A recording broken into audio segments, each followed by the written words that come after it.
menu naman sa batas. May menu, ibibigay po yan sa, I think, 3 ahensya. But the main bulk would be going to the DPWH for their, you have to remember, what we abolished was the road board. We did not abolish the MVUC. Sa motor vehicle users tax or fund is still being collected by all LTO offices once you register the vehicle. Di ba kinokollect yan eh? Nagbabayad ka nun sa MVUC.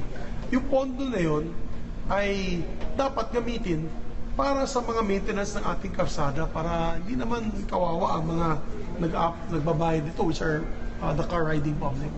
Sir, paano siya i-utilize? Hindi naman po siya pwedeng pinag-utilize sa DPWH. So, hindi siya incremental budget na yun.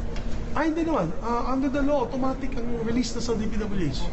So, mawawala na yung fund. Mawawala na yata yung, let me review the law.